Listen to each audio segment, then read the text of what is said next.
What's up, y'all? This is your boy PJ Morton, and I'm rocking with theconscioustip.com.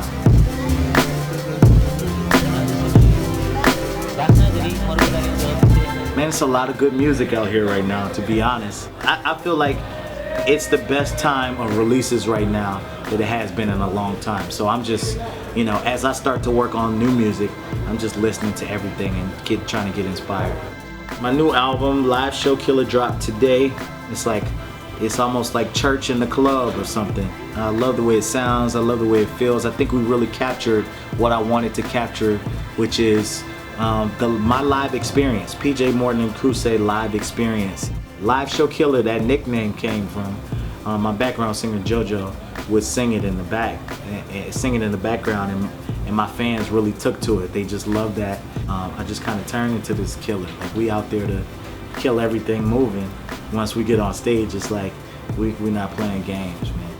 This music business is not for the lighthearted, man. This is you hear no way more than yes. Thank God I really love what I do. You know, that's why when people get into this with the wrong motives, they quickly fade away. If your motivation is to be famous or whatever, you know, all that stuff fades away eventually, man. You gotta actually love this to be in it.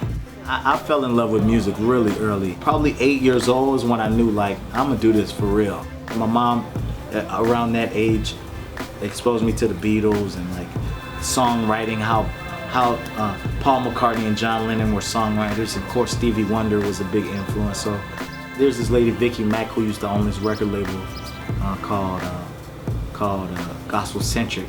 This is when I was 14 years old, and I remember walking up to her and I was like, yeah, I'm a producer. But like no laughing, no, like straight face, like I was serious. Once I actually started doing records and producing records, and she, you know, came to me some years later and she was like, you told me, like, you know, so I felt like I had to eventually leave New Orleans because for me, you know, growing up, if you weren't playing jazz music or a part of like No Limit, rapping, then there wasn't really an outlet.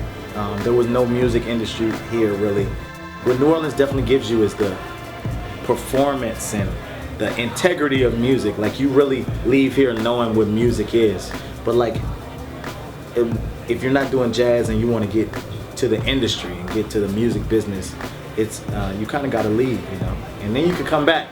I didn't apply to any other college. I just knew that it was Morehouse for me. And I have to say, you know, I feel like it was the best thing that I could have did.